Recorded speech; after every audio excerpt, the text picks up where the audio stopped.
She's a brainless idiot, she can't even string two words together in English. The millionaire laughed, unaware that I spoke 4 languages fluently and had just figured out their $50 million heist plan. Welcome to the Twists of Fate channel. Before we begin, let us know where you're watching from.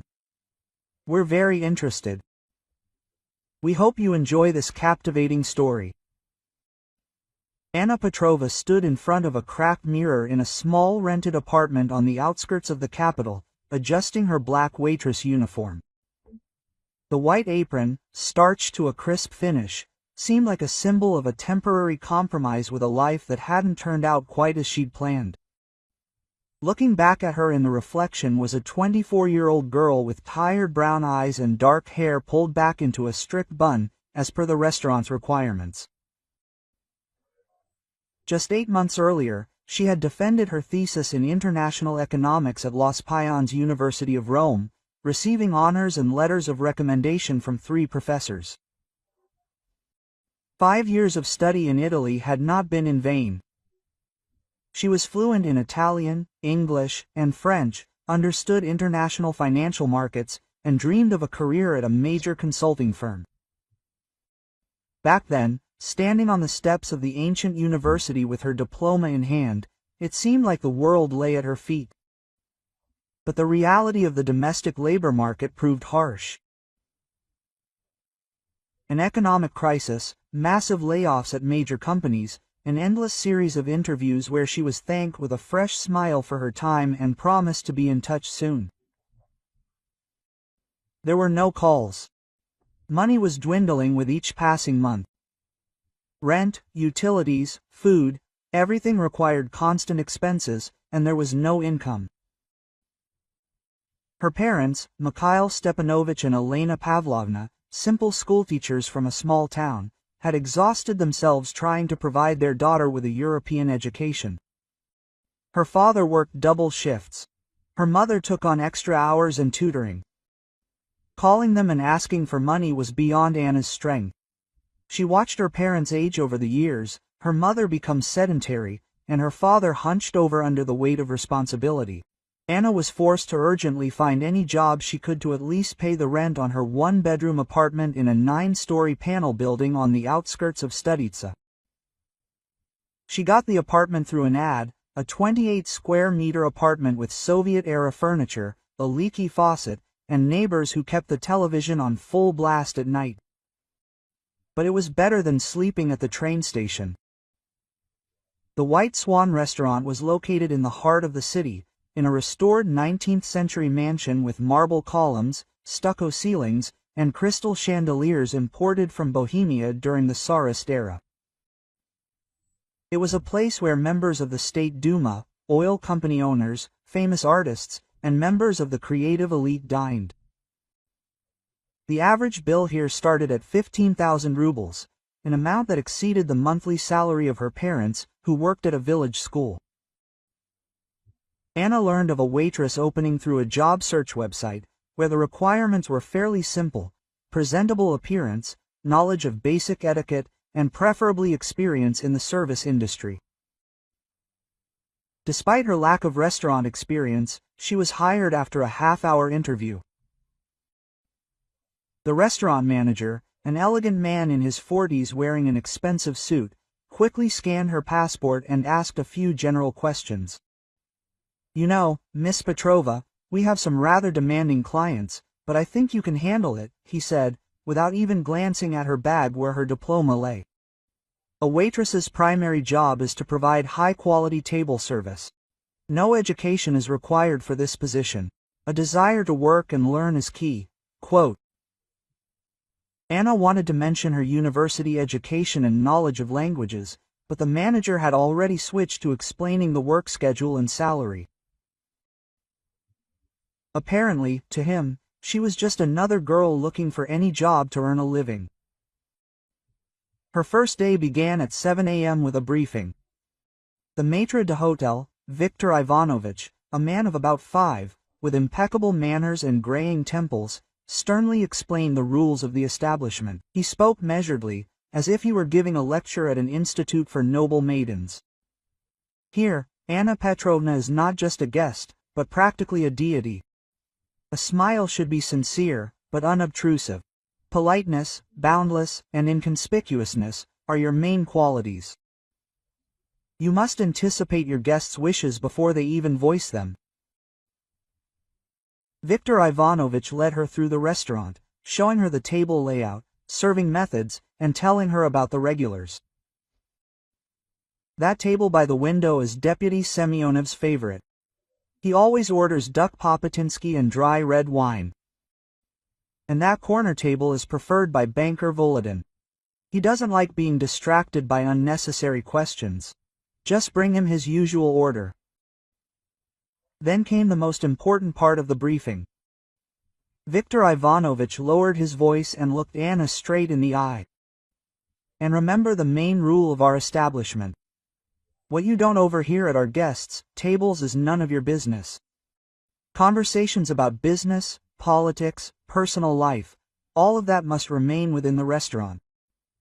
Silence is golden, especially in our establishment. One careless rumor, gossip, or retelling of someone else's words can cost us not only a client, but also our license.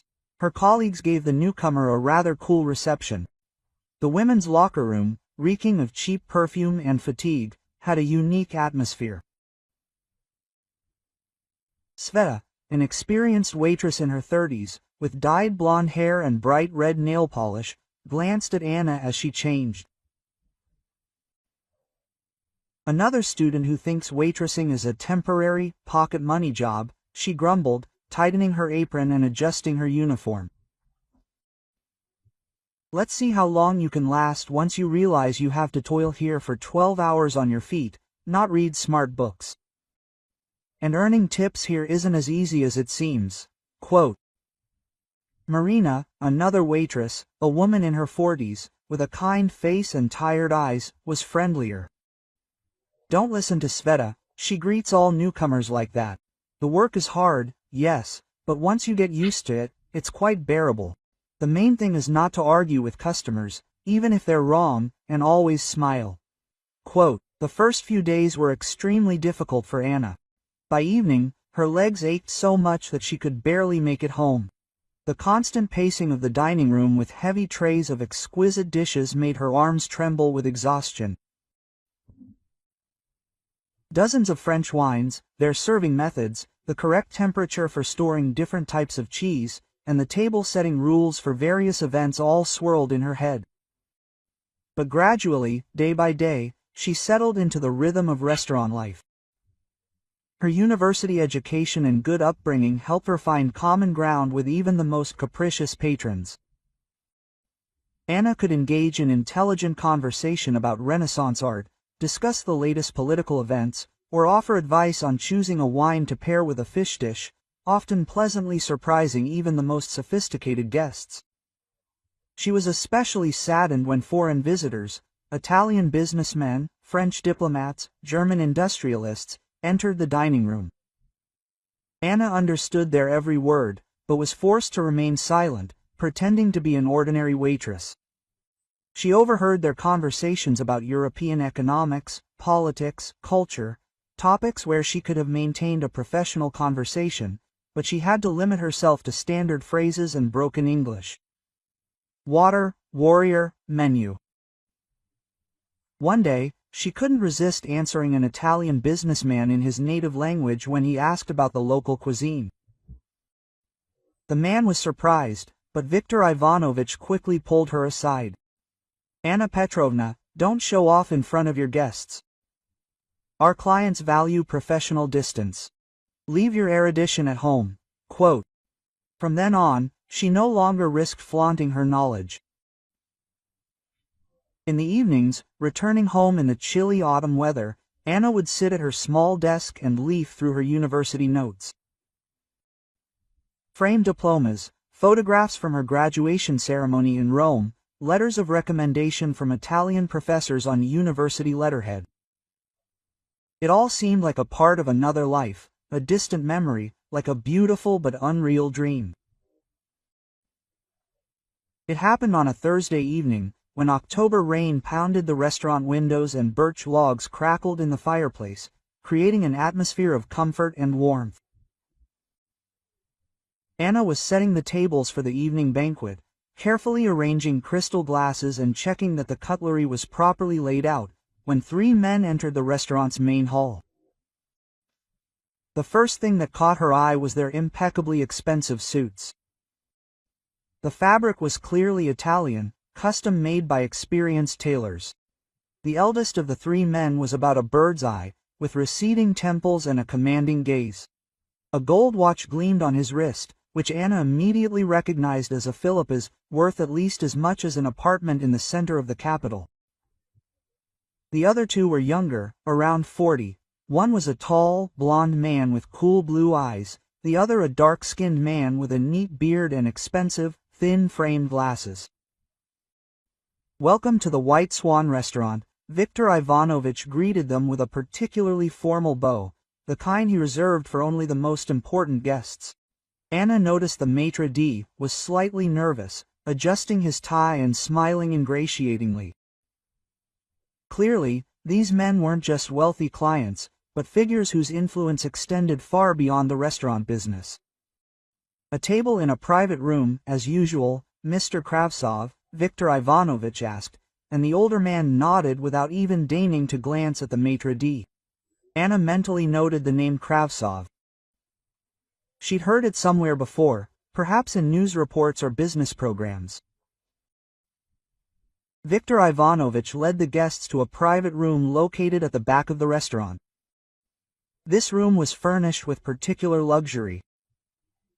Antique mahogany furniture, paintings in gilded frames, a massive crystal chandelier, and, most importantly, excellent soundproofing, which allowed for confidential conversations without fear of being overheard. "Anna Petrovna, you will be serving room number 3, Viktor Ivanovich said quietly, approaching her after the guests had been seated. His voice held a special note, a mixture of the importance of the moment and a warning. "These gentlemen value impeccable service and complete discretion. Serve the dish quickly, discreetly, and do not linger in the room unnecessarily." Quote. Anna nodded and headed toward the room with the menu and wine list. Entering the room, she felt the atmosphere change. The men sat at the table with serious expressions. Their gazes were focused and businesslike. The conversation ceased as soon as she appeared in the doorway. "Good evening, gentlemen. Allow me to offer you the menu and wine list of our restaurant," Anna said with a professional smile, approaching the table. Kravtsov didn't even look at her, continuing to study some documents laid out in front of him. The blond man glanced at her indifferently, as if appraising a piece of furniture, and the brunette in glasses nodded briefly. "Bring us the usual," Kravtsov muttered, not looking up from his papers. Anna was momentarily confused. She didn't know what the usual meant to these clients, but then she thought to ask Viktor Ivanovich for clarification. A few minutes later, she returned with information about the guests' preferences and began setting the table. Expensive beluga vodka, French champagne, Dane Prignan, black caviar, oysters, marbled beef. The order was for an amount that exceeded her monthly salary. The men remained silent in her presence, studying the documents and occasionally exchanging meaningful glances. "If you need anything, press the call button," Anna said, pointing to a small golden button built into the desk, then quietly left the office, closing the door tightly behind her. But the soundproofing wasn't as perfect as it seemed at first glance. Or perhaps the guests were talking too loudly, carried away by their conversation. Anna, passing the office with a tray of dirty dishes from the next table, couldn't help but overhear snatches of conversation coming from behind the door. At first, she heard the sounds of someone else's speech and immediately realized the men were speaking Russian, but deliberately confusingly, using a multitude of foreign terms and allegories, believing themselves completely safe in the restaurant. Anna slowed her pace, pretending to straighten the tablecloth on the nearest table. "The subject is ideal for our purposes," she heard Kravtsov's voice. Anna felt a chill run down her spine, wondering what kind of subject they could be talking about. Yes, she's just service personnel. No one will suspect a thing, the blonde man agreed. Anna's heart began to beat faster. The conversation was taking a strange turn, and something told her they were talking about a woman. The dark-haired man in glasses added, Anna Petrova. Yes, we have all her personal information. The mention of her name made Anna freeze in her tracks. They were talking about her. Educated, but working as a waitress. Quote, perfect for covering our operations, Krosov continued. His voice held a note of disdain and cold calculation. People like her had despaired of finding a decent job. They were willing to do anything for pennies. Anna felt the world slipping from under her feet. What kind of operation was this? Why did they need her documents? She stood in the hallway, clutching them tightly to her nose in her trembling hands, trying to process what she'd just heard. The men continued their conversation, clearly unaware that anyone could understand them. No one would check a simple waitress. Quote, we'll use her identity for financial transactions, the blonde man said. The money would go through smoothly, and if anything happened, she'd be the one to blame. Anna realized she'd become an unwitting participant in some kind of financial scam. These people were planning to use her documents, her name, for some dubious financial transactions, and they were absolutely confident in their safety, believing that a simple waitress would never suspect a thing. Suddenly, the sound of a call button being pressed came from the office. Anna quickly recovered, straightened her uniform, and entered the office with a professional smile, though inside she was shaking with fear and indignation. The men instantly switched to casual topics and began talking about the weather and Moscow traffic, as if nothing out of the ordinary had happened. Quote, more champagne? Krosov said curtly, without even glancing at her. To him, she truly was invisible, part of the decor, a convenient tool for achieving his goals. Just a waitress, as he had dismissively described her a few minutes earlier. Anna emerged from the office on shaky legs, carrying an empty champagne bottle. Her heart was pounding so loudly she thought everyone around her could hear it. She headed to the bar for another bottle of Dame Pringle, trying to maintain a calm expression, though inside she was seething with indignation and fear. The bartender, Sergei, a young man in his 20s with a kindly face, noticed her state. Quote, Anya, you look a bit pale. The clients are getting on your nerves, he asked quietly, handing her a chilled bottle wrapped in a white napkin. Everything's fine, I'm just tired, Anna lied, trying to keep her voice casual. She couldn't tell anyone what she'd heard. Firstly, who would believe her? Secondly, these people clearly weren't the kind of people you should play with openly.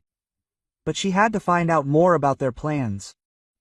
Returning to the office, Anna noticed that the door was ajar a few centimeters. Apparently, someone was feeling stuffy from the tobacco smoke. This was her opportunity. She stood next to the door, pretending to wipe a decorative vase on the console, and strained her ears. The men had switched back to their usual manner of communication, speaking Russian, but with an abundance of foreign terms and expressions that were intended to conceal the true meaning of the conversation from casual listeners. Krasov was unfolding some diagrams on the table, and Anna heard the rustling of paper. Quote, so, the complete plan is ready, he said, tapping his pen on the documents. Our subject will officially become the owner of 3 offshore companies. Naturally, she'll never know about it. She'll think she's just consulting on some paperwork. Anna felt a shiver run down her spine. An offshore company was serious business. It meant concealing tax income, money laundering, possibly even ties to criminal groups, and her name was supposed to serve as a cover for all these schemes. The blonde man elaborated on his boss's thought. Quote, the documents are already ready, we have the basic passport information, and we'll fabricate any educational diplomas you need. Our specialists are experts in this field and can make any diplomas to order. I wonder how you got her personal information? Asked the bespectacled brunette. Krasov chuckled, a hint of smugness in his voice. Quote, We have someone in the restaurant's HR department. When she applied for the job, they gave us a copy of her passport and basic information. Address, phone number, and information about her parents. That's quite sufficient for our purposes. Do you know anything about education? The blonde clarified. What education? Kravtsov snorted contemptuously. Works as a waitress at 24 years old. At most, some secondary vocational education or a college dropout. The perfect profile. Young, uneducated, needs money. Anna remembered her interview a month ago. The restaurant manager really asked for a passport for registration, but did not even require a university diploma. He said that waiters do not need it for work. At the time, it seemed natural to her, but it turns out that information about her education never fell into their hands. And how much money is planned to be transferred through these companies? The blonde inquired. About $50 million in the next 6 months, Kravtsov answered. The money comes from several sources. There is cash that needs to be laundered, and funds from the sale of assets that must disappear from the tax radar. The amount was dizzying. Anna barely held back a sigh of amazement. $50 million is more than the budget of a small city for an entire year. The brunette raised a glass of champagne. Then, let's drink to our little, unsuspecting assistant. Thanks to her, we'll become even richer. And most importantly, invulnerable to the law. The ideal candidate, Kravtsov added with disdain. Educated, but poor. Works as a waitress, although she graduated from university. Desperate, ready to do anything for money. Such people are easy to buy for pennies. The words that she could be easily bought made Anna clench her fists. How dare they talk about her like that? How dare they use her education and dire financial situation for their dirty deeds? But she continued to listen, realizing that every phrase she heard could be critically important. What if she suspects something or refuses to sign the papers? The blonde asked worriedly. Kravtsov snorted contemptuously. A simple waitress against 3 respected businessmen. Who would believe her? Besides, she won't even understand what she's signing. We'll say it's a contract for consulting services, we'll give $1,000 in advance, and she'll be grateful. Anna barely held back her laughter. If only they knew that this simple waitress understood more about international economics than many of those who consider themselves financial geniuses. And when do we begin the operation? Asked Brunette. Next week. I've already prepared all the documents she needs to sign, replied Kravtsov, patting the thick folder. We'll tell her it's a high-paying part-time job. She just needs to sign a few papers to formalize consulting services. And what kind of cover story will we come up with? We'll say this large Russian company is looking for someone to handle simple documents, like signing papers on behalf of the founder. Nothing complicated. You don't need to know any languages. Just sign where they show you. $1,000 for a few autographs. For her, that's a fortune. $1,000 for signing documents that will make her the nominal owner of companies through which they will launder $50 million. Anna understood that this was just the tip of the iceberg. If the operation was discovered, then she, as the nominal owner, would be the one in trouble. Her name will be on the documents, and the real criminals will remain in the shadows. And if she still refuses? The blonde man inquired. A steely note appeared in Kravtsov's voice. Then we'll have to use more convincing arguments. We have a complete dossier on her family. Her parents work in a small rural school. It would be very sad if they suddenly lost their jobs because of an anonymous call about their daughter getting involved with dubious people. The threat to the family made Anna turn pale. These people aren't just scammers. They're ready to resort to blackmail and intimidation. The parents had no idea what a dangerous situation their daughter had found herself in. Besides, Kravtsov continued, her own situation is precarious. She works without official employment, lives in a rented apartment. One word in the right ears, and she'll be left without a job and a roof over her head. And finding a new job with our recommendations will be practically impossible. Anna realized that they had truly studied her life in detail, knew about her financial problems, about her parents, about how difficult it was for her to find a job, and now they were planning to use all these weaknesses against her. Suddenly, silence fell in the office, and then footsteps were heard heading for the door. Anna quickly walked away from the office, took something from the nearby table. She picked up the empty plates and headed toward the kitchen, trying to look busy with her usual chores. Krovtsov left the office, saying in a casual tone, "We'll prepare the final documents tomorrow. The day after tomorrow, we'll have a preliminary conversation with the girl." He glanced around the restaurant, and his gaze lingered for a second on Anna. "Over there is our future business partner," he added with a grin, pointing in her direction. Anna felt their eyes on her and realized she had practically no time to think. In a day or two, they would approach her with an offer they thought she couldn't refuse: $1,000 for a poor waitress or threats against her family. The choice seemed obvious to them, but they didn't know who they were dealing with.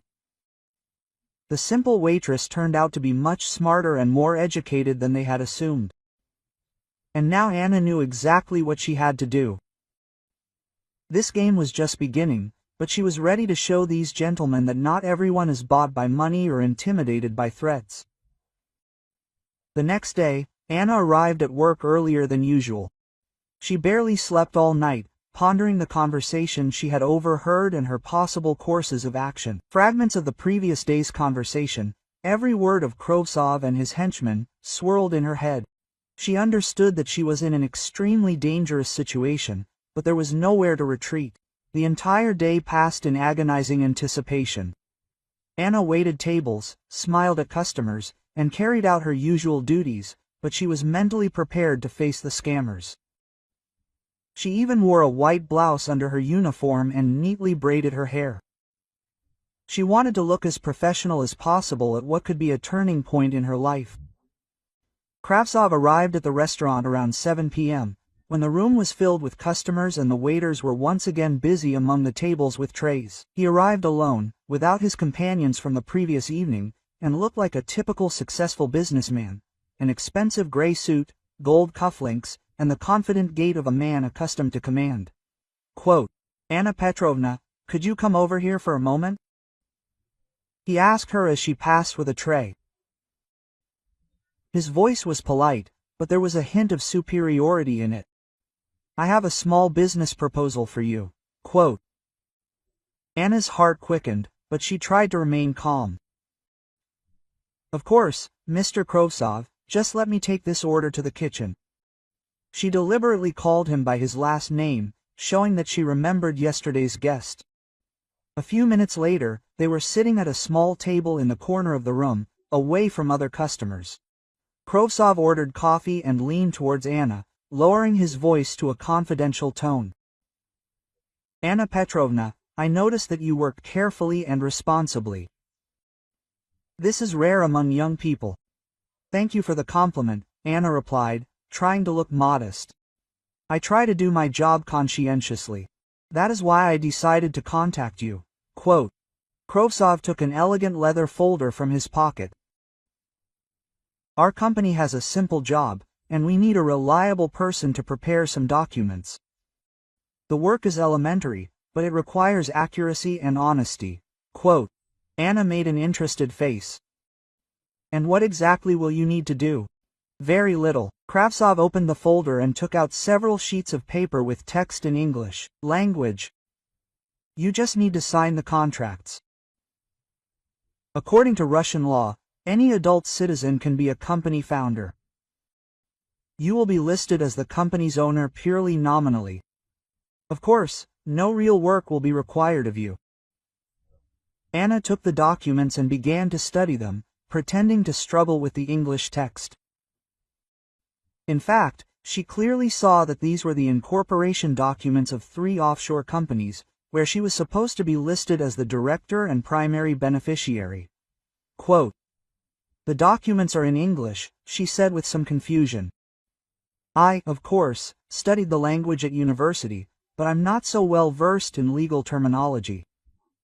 Don't worry, Krovtsov reassured her, clearly pleased that his plan was working. That's standard wording. The main thing is your education and willingness to help. We're willing to pay $1,000 for this small service. You'll agree, it's not a bad side job for a waitress. $1,000 sounded exactly as he'd planned, like a huge sum for someone in her position. Anna saw the satisfaction flash in his eyes. He was sure he'd hooked her. Quote, "That's really a lot of money for me," Anna admitted. "And what exactly will I be consulting for, and why did you choose me?"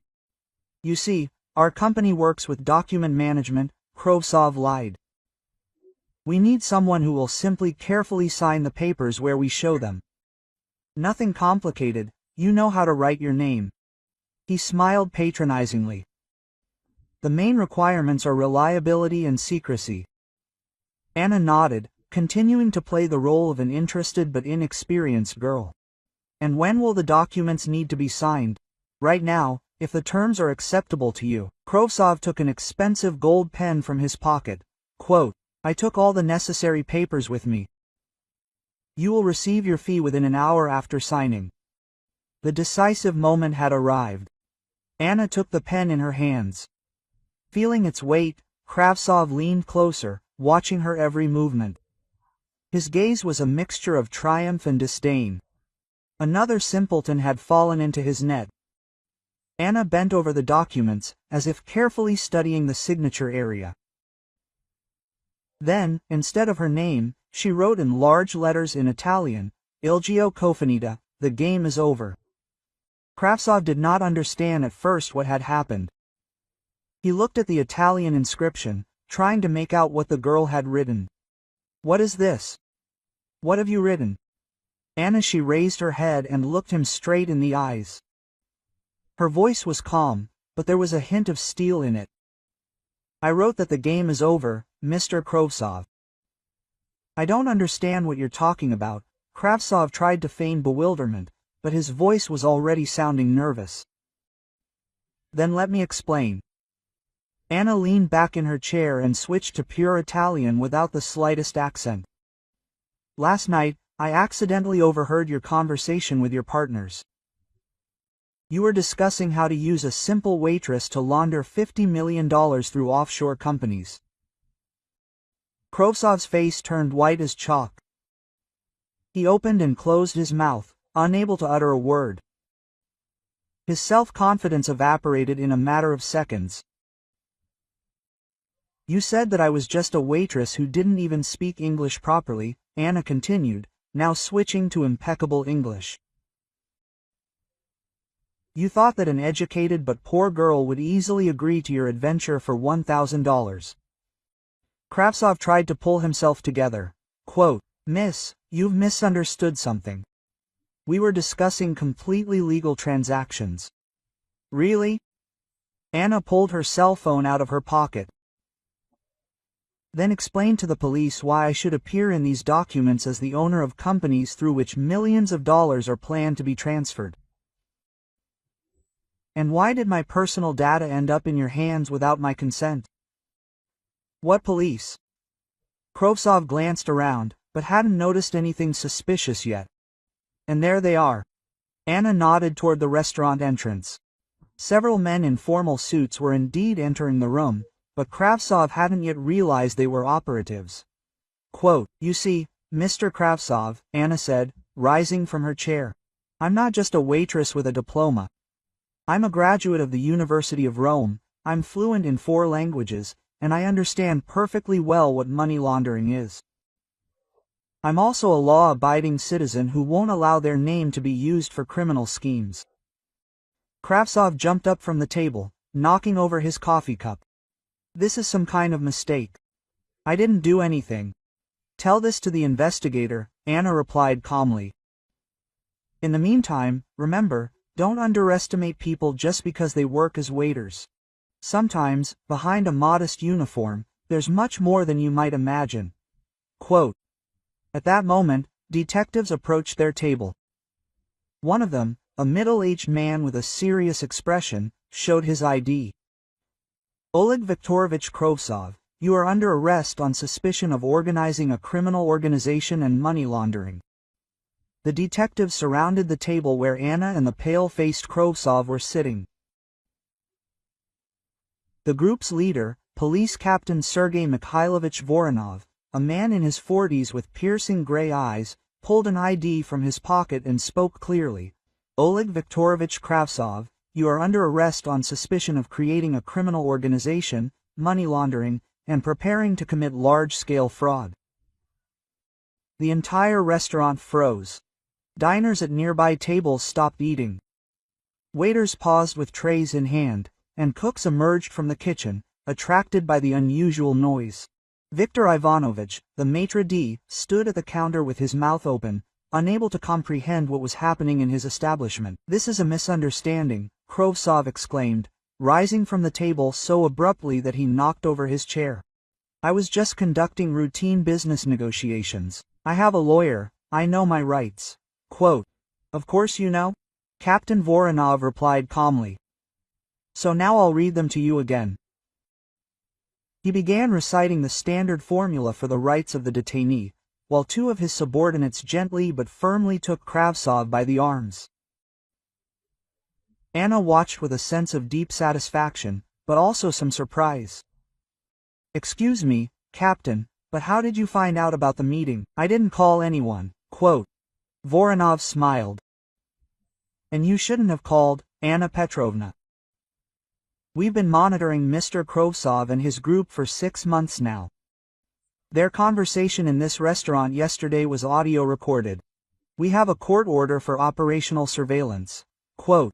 So you heard everything? Anna asked in surprise. Every word, the captain confirmed. And we are very grateful to you for agreeing to help us complete the operation. Your agreement to this meeting allowed us to catch them red-handed as they were handing over the documents for signing. It turns out that a young man, introducing himself as a law enforcement officer, approached Anna this morning and explained the situation. He explained that Kravtsov was being monitored in a criminal case involving a major financial fraud and asked for her assistance in carrying out the operation. Anna, having learned she wasn't alone in this situation, readily agreed to help. At that moment, several more officers entered the restaurant, leading a blond man and a dark-haired man with glasses, Kravtsov's former companions, in handcuffs. Apparently, they were detained simultaneously in different parts of the city. Oleg, what's going on? The blond man shouted, seeing his boss surrounded by police. You said everything was under control. Shut up, idiot. Kravtsov barked at him. Don't say anything without a lawyer, but it was already too late. Captain Voronov nodded to one of his employees, who pulled out a tape recorder. Mr. Petrenko, you just admitted to your participation in a criminal scheme, mentioning that everything was under control. This testimony will be added to the case file. The blond man, whose name was Petrenko, realized his mistake and turned even paler. The dark-haired man in glasses remained silent, but his hands were visibly shaking. Then something unexpected happened. A phone notification sounded from the pocket of one of the restaurant patrons, and then another, and another. Anna turned around and saw several people at nearby tables taking out mobile devices and looking at something on their screens with interest. Quote. What's going on there? She asked the young man in jeans sitting nearby. Yes, they posted a video of your conversation online, he replied excitedly. Look, there are already thousands of views. Quote, waitress exposes $1 million scammers. That's the title of the video. Anna was taken aback. What video? Captain Voronov approached her and quietly explained. Quote,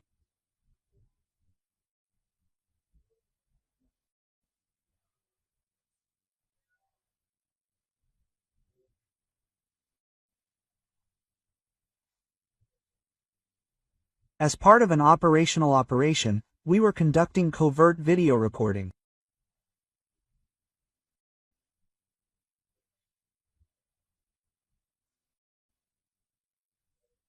One of our employees was sitting at a nearby table disguised as an ordinary customer. After the criminals were arrested, the video was handed over to the prosecutor's office, but one of the witnesses apparently filmed the incident on a phone and posted it on social media. Indeed, the video went viral. The footage showed an elegantly dressed man handing documents to a modest-looking waitress, her writing something instead of a signature, and then starting to speak in a foreign language, after which the man's face turned white with horror. Game over. This moment has already become a meme, said one of the customers. And how did she switch to Italian? It just gives me goosebumps. Kravtsov, hearing these words, tried to break free from the hands of the police officers escorting him. This is a provocation, this is a setup. I was lured into a trap, but no one cared about his indignation. Mr. Kravtsov, said Captain Voronov, a criminal case has been opened against you under the article on money laundering obtained by criminal means and the creation of a criminal community. The documents seized from you confirm your intentions to use the personal data of citizen Petrova to create effective companies. I was only offering her a job, Kravtsov tried to justify himself. Consulting services are a legal type of activity using forged documents and offshore schemes to hide $50 million, clarified the captain. We have recordings of your conversations from yesterday, where you discussed in detail the entire criminal scheme. Petrenko could not stand it and tried to pay off. Captain, let's resolve this issue humanely. We have money, we can compensate all the costs of the operation. He finished speaking because he could tell from Voronov's expression that he was making another serious mistake. Attempted bribe of an official, the captain stated. That's another charge against you, Mr. Petrenko. The dark-haired man in glasses, who had remained silent until now, suddenly spoke up. What if we testify against the other participants in the scheme? We have information about larger operations involving high-ranking officials. Quote. Kravtsov looked at him with hatred. Sasha, what are you doing? We agreed to stick together. Quote. Sorry, Oleg, replied the brunette, whose name was Alexander. But I'm not going to sit for 20 years because of your ambitions. I have a family, children. Quote. Captain Voronov listened carefully to this proposal. The possibility of cooperating with the investigation will be considered on the condition that you provide a full and truthful testimony, but this does not guarantee your release from liability. Meanwhile, the video on the internet was gaining more and more views.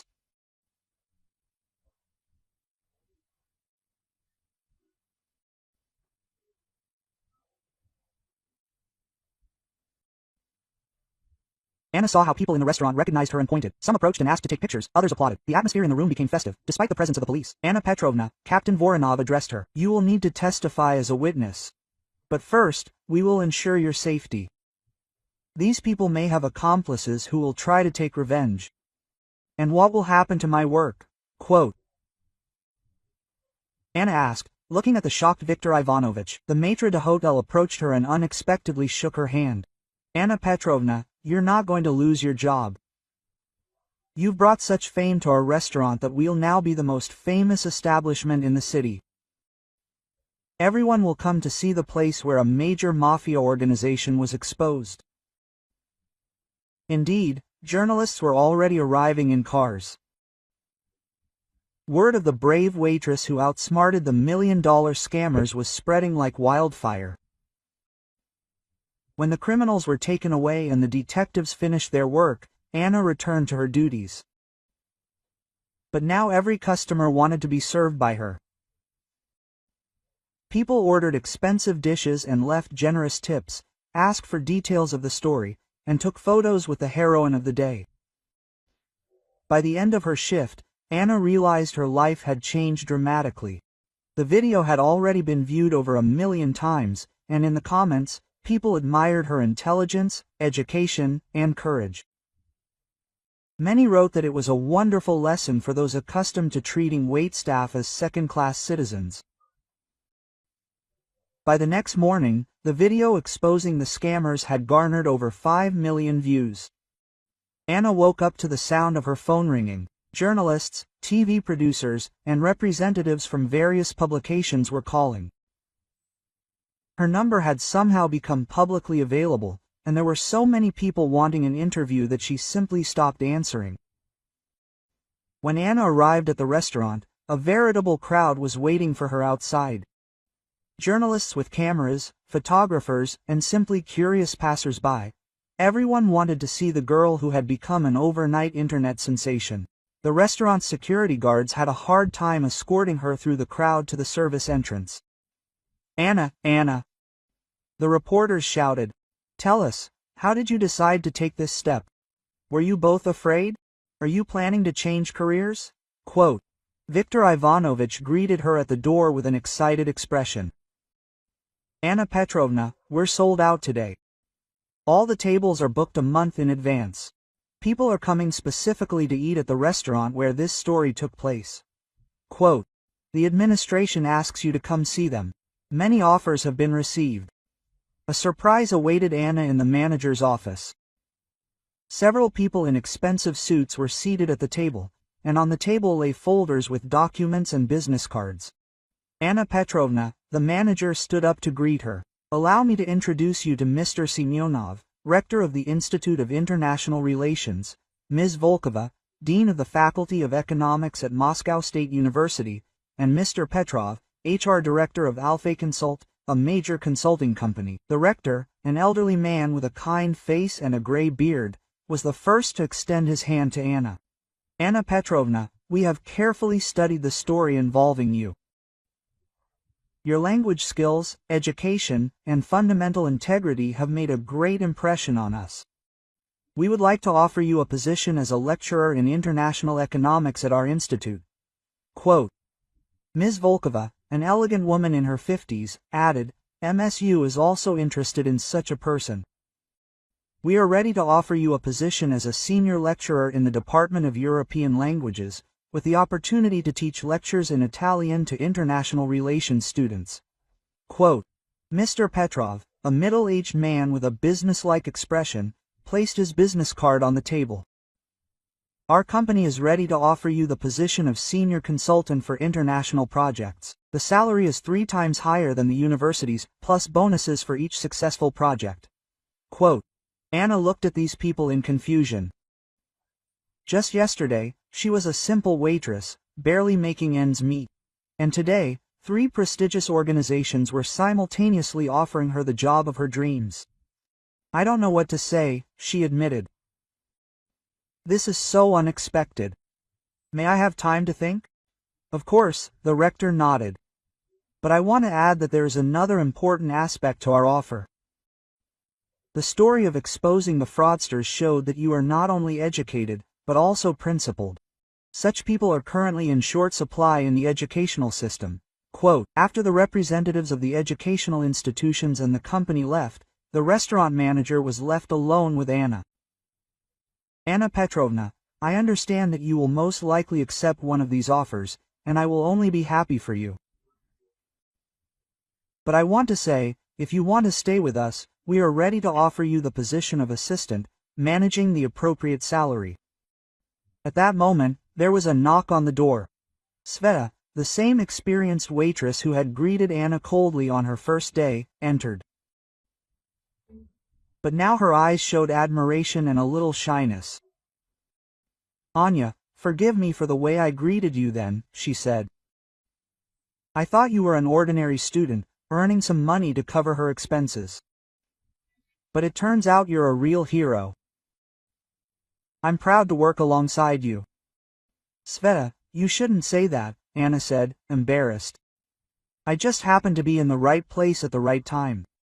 "Don't be modest," Marina interjected, also poking her head into the office. "You showed those rich people that not everyone can be bought with money. And most importantly, you proved that a person should be judged not by their profession, but by their qualities." Quote, that afternoon, Captain Voronov approached Anna. He looked tired but satisfied. "Anna Petrovna, I want to thank you again for your assistance with the operation. Thanks to your assistance, we were able to arrest not only Kravtsov and his accomplices, but also 7 other members of the criminal group." 7? Anna was surprised. Yes, they testified and exposed the entire network. It turned out the scheme was much larger than we thought. Through proxies, they've already laundered over $200 million. You helped shut down an entire criminal organization. And what will happen to them? Anna asked. Kravtsov will get 15 to 20 years in prison, the captain replied. The rest, depending on the degree of their involvement. Petrenko, the blonde guy who offered the bribe, will get 10 years. And Alexandrov, the dark-haired man with glasses who agreed to cooperate with the investigation, could get a suspended sentence. That evening, Anna received a call from her parents. Her mother was crying into the phone from pride and excitement. Quote, Anushka, we saw you on TV. The whole school gathered in the teacher's lounge to watch the news. Everyone says we raised a real person. Mom, don't cry, Anna reassured her. Everything is fine, it's over. And Father wants to talk to you, Mom sobbed. Father's voice sounded worried. Daughter, I'm so proud of you. You could have been scared, kept silent, taken this money, but you acted according to your conscience. That's worth a lot. In the evening, when her shift ended, Anna left the restaurant through the main entrance. The number of journalists had diminished, but a few were still on duty at the entrance. A young woman with a child of about 7 approached her. Quote, Sorry to bother you, the woman said. I work as a cleaner in an office center. My son saw your story online and was very impressed. He said that when he grows up, he too will defend justice, like his aunt. The boy looked at Anna with wide eyes. Aunt, is it true that you can't judge people by their work? Mom always gets upset when people treat her badly. Anna sat down next to the child. Right, kid? Any honest work deserves respect. And most importantly, it's not what you do, but who you are on the inside. This conversation with her child made Anna reflect on what had happened over the past 2 days. She realized that the story had resonated so much not only because the criminals had been caught. People saw it as a symbol that anyone, regardless of profession or social status, can stand up for justice. The next morning, Anna made a decision. She chose the offer from the Institute of International Relations. Working in education allowed her not only to use her knowledge but also to impart important life principles to young people. Quote, I want my students to understand, she told the rector when signing the contract, that education is not only knowledge but also responsibility to society.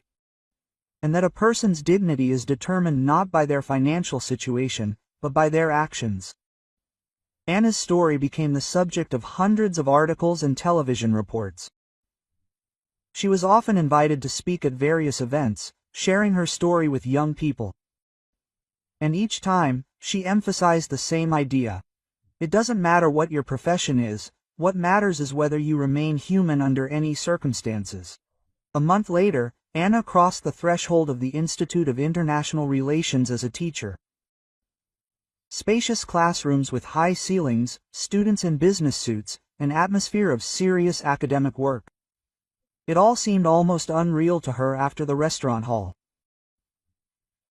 Her first lecture was on international economics, but the students were more interested in the story that made their new professor famous. Quote, Anna Petrovna, tell us how you decided to stand up to scammers. One of the students asked. You know, Anna replied, putting down her pointer. At that moment, I wasn't thinking about courage or heroism. I simply realized that I couldn't allow myself to be used for criminal purposes. Sooner or later, each of us faces a choice, to act according to our conscience or to succumb to the temptation of easy money. During the break, a young student approached her. Anna Petrovna, don't you regret having to work as a waitress for so long? After all, with your education, it's not a minute, Anna answered firmly. That job taught me a lot. I saw how differently people treat those they consider their social inferiors, and I realized that true civility is revealed precisely in such situations. That evening, Anna stopped by the White Swan to visit her former colleagues. The restaurant was thriving. The story of exposing the fraudsters had attracted many new customers. Viktor Ivanovich greeted her as a dear guest, showing her to the best office. Quote, "How are things at the institute?" Svet asked, sitting down next to Anna at a table in the corner of the room. "Good," Anna smiled. "The students are smart and motivated. And you know what's most interesting? Many of them now treat the service staff differently. Apparently, my story made them think." Marina brought them coffee and also joined the conversation. "And remember how Svetka said you wouldn't last long?" She laughed. "Who would have thought that in a couple of months you would become famous?" "I haven't become a different person," Anna said seriously. "I simply got the opportunity to do what I'd been preparing for years. And it's a joy when your work matches your abilities and principles." A few days later, Anna received a letter from Captain Voronov. The court sentenced the members of the criminal group. Kravtsov received 18 years in prison. His accomplices received 8 to 15 years, depending on the degree of involvement. All the embezzled funds were returned to the state treasury. One evening, returning home from college, Anna met the woman with the child who had approached her outside the restaurant. The boy recognized her and waved happily. Quote, "Aunt Anya." He called. "Mom told me you're teaching students now." "Yes, little one," Anna smiled. "And how are you doing at school?" "Good. And you know what? I no longer tease anyone about what their parents do for work. Because you said that what matters most is who the person is on the inside." This short conversation reminded Anna of the most important result of that entire story. It wasn't about the money they managed to save, or the criminals they sent to prison. The main thing was that people began to think differently about respect for human dignity. In her new apartment, which she was able to rent with her teaching salary, Anna put a photograph from the restaurant on the shelf, a shot of herself standing next to her fellow waiters. It was a reminder of the time when she was just a waitress, but even then she remained a person of principle. A call from her parents interrupted her thoughts. Quote, "Anushka, we are so proud of you," her mother said. "But you know what makes us most happy? Not that you became a teacher at a prestigious institute, but that you didn't change yourself when things were difficult." "Thank you, Mom," Anna replied. "You and Dad taught me the most important thing, that honesty and dignity don't depend on circumstances." Late in the evening, preparing for tomorrow's lectures, Anna thought about how her life had changed. But the most important change happened not to her, but around her. People began to think more often about how they treat others, especially those they consider socially inferior. The story of a simple waitress who turned out to be more educated and principled than rich swindlers became a lesson for the whole society. The lesson was simple, but important. Don't judge a person by their profession or financial situation. Behind a modest uniform, not an ordinary person may be hidden, but behind an expensive suit, emptiness and cynicism. And every time Anna entered the classroom and saw the interested glances of students directed at her, I understood that her story continues. Now she's not only a professor of international economics but also a living example of how justice and human dignity always find a way to prevail. Thank you for listening. This was the channel, Twists of Fate. Sorry for any errors. Let me know in the comments what you think. If you liked it, subscribe to the channel.